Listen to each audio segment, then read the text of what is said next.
G'day, you good things, welcome back, and today we're going to have a look at a couple of DoorDash offers that drivers get. We're going to break down the pay, the distance, how to read them when you're out there on the job, and we're going to have a look at a couple of different offer types because there's more than just one that comes through. So that way you are fully armed and prepared to get out there and start delivery driving. You know what to expect, you know what to read, and you can make your decisions on the right jobs to take. So guys, this video is not should you take this order. This video is to show what kind of orders there are. So let's run through them. So this first order is a standard delivery order. We can see by the text deliver on the screen, and then we can see the restaurant's name underneath. There's a timer to say how long we have to accept the order. Over here, we can see the number of items the restaurant's packing up and the distance that we need to travel. Further down, we can see the offer that DoorDash is making for us. That's how much we get paid for completing this delivery. We can also see a deliver by time. So this is the time to try and get the order done by. As long as you're driving straight to the restaurant and click that you arrive at the restaurant when you get there, and as long as you drive straight to the customer's address, you don't need to worry about this too much. And most of the time, you'll complete the order well before that expected deliver by time. At the top, we can see a map, and that's showing where we are, where the restaurant is, and where the customer's location is. At the bottom of the screen, we can see a button saying accept. If we want to take this order, we can click accept on it.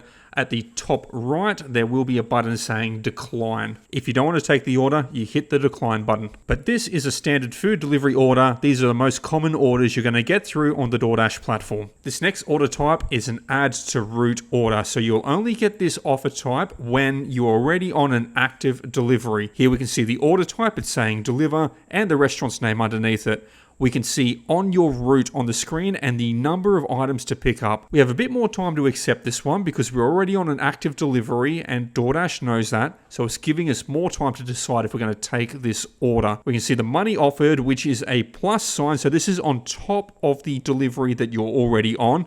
So in this case, it's an extra $9.47 to go an additional 4.1 kilometers. Now, these orders can be to the same restaurant or to a different restaurant. So if you remember the restaurant that you were going to on the original one, you can compare the restaurant names. Otherwise, it's going to display on the maps where the next one is. If you want to add the extra order on, you can click add to route with the red button down the bottom, or alternatively, you can decline if you think you're already too busy or you don't like the offer. So this is a stacked order, a little bit different to our previous orders, not a standard order, not an add to route order. Here, DoorDash has packaged together two restaurants. We can see Subway and My Bly Sushi. Two different restaurants put together on one offer to accept or to decline. So we can see both the restaurant names, and we can also see the number of items between the two. We can see the distance, and because there's two restaurants to evaluate here, it's giving us a bit more time to decide if we're going to take the offer on.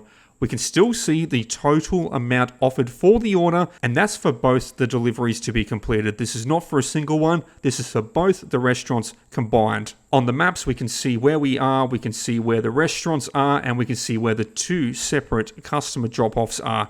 And in this case, the restaurants are close together and the customers are close together. So this is a stacked order. DoorDash can add multiple restaurants together, package it together for you to accept. So next up, we have a grocery order. So a grocery order, guys, is where we go to a supermarket and we collect the groceries. This is not shopping for the items. This is just picking up the packaged items. We can tell it's a grocery order because here on the screen it says grocery order at the top. We can also see our deliver by time and the supermarket where to go to pick it up from. We still only have an allocated amount of time to accept the offer, but we can see how many items we will be picking up from the supermarket. In this case, it's 29 items, and we can see the distance we need to drive. And this is the total distance, guys, from where you are to the supermarket to the customer's house. And here it says 10.8 kilometers.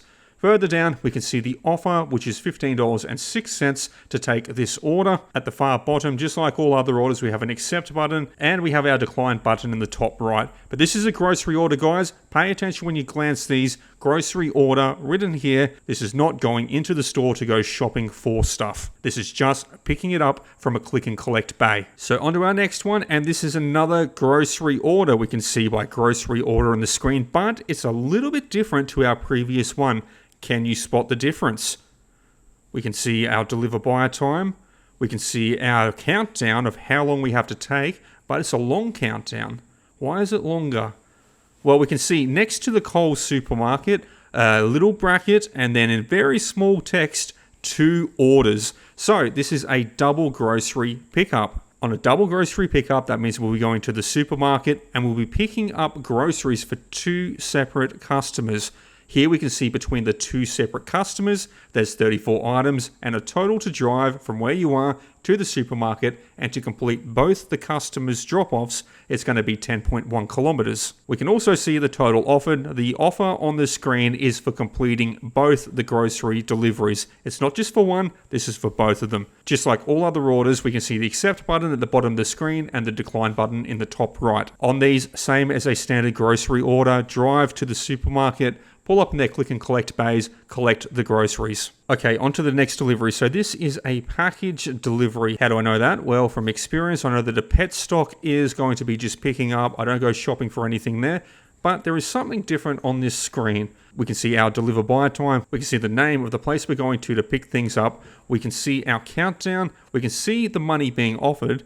But here there's a little icon saying XS extra small order. We can also see the distance as well next to that, but let's focus in on that extra small order part. So when we see extra small, you might think, okay, that's a small tin of dog food or something like that. It's an extra small item. No guys, that is not the case. So extra small is based around the quantity. As an example, on this delivery, it says extra small, but this was a 20 kilogram bag of dog food. This was not a small order, but it was labeled as extra small because there's only one item. So when you get these kind of package orders through, have a look at the size of the order. Just know that it's the quantity of items that determines if it's going to be extra small or extra large. It's not actually the size of the items. All right, guys, this is now one of the most popular orders to take. So let's have a look at this. This is a shop and deliver order. This is where you go shopping for the items yourself. Let's have a look at the screen.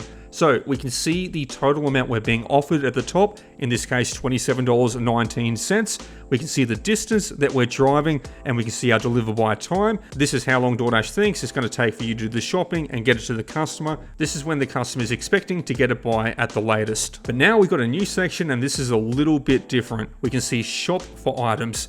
In this case, we can see 32 items. So that means we'll be shopping for 32 separate items in the Coles. Now, some of these might be doubles, some of them might be triples, it might be 32 bananas, who knows. But once you get there, you'll be able to see the entire shopping list. It does remind you that this is a red card required order.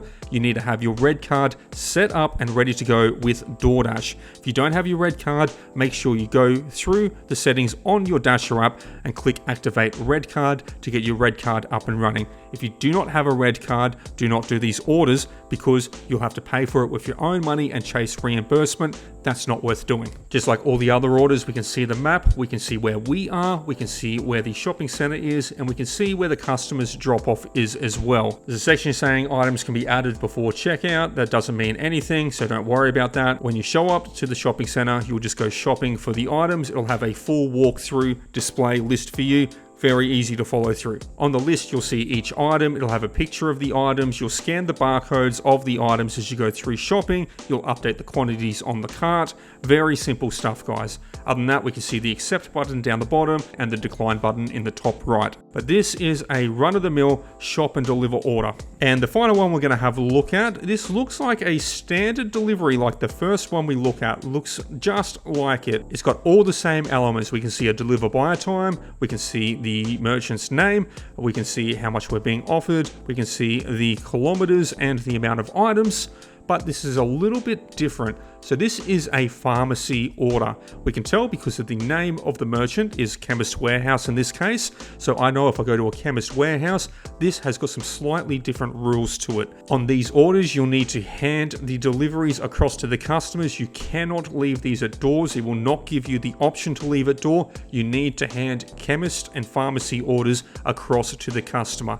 Now, if you are unable to hand it across to the customer, that brings us to this. So this is a return to store order. This is where you've driven out a pharmacy order. The customer has been unavailable. You cannot hand it to the customer. You'll get paid half of the order's value on top of the initial offer to drive it back and return it to the pharmacy. You'll also get this option as well for alcohol orders. Alcohol orders look very similar to the pharmacy orders, except they just say it's an alcohol order and you need to check ID. But both pharmacy and alcohol offers will pay you half as much more to return it to the store if the customer is unavailable to hand it across to them, or alternatively if they fail their ID checks on alcohol offers. Oodalali, hopefully that did help you guys out. If it did help you out, make sure you smash that like button up there on the video. Supports the channel. And that, guys, take it easy, drive safe, and I'll catch you in the next one. Peace out. Do you know what 4 times 20 is? You mean 4 and 20? Because that's a pie, mate. No, 4 times 20 is 80, and 80% of people who watch this channel haven't subscribed to Chriso yet. Well, the subscribe button's just down there, so I'm going to press it, then I'm going to get myself a 4 and 20 pie, and then I'm going to watch a couple of their videos over there. Oh, can I have a pie too, mate? What, you think pies grow on trees? Nah, get your own, and I'll see you in the next one. Here are your legends.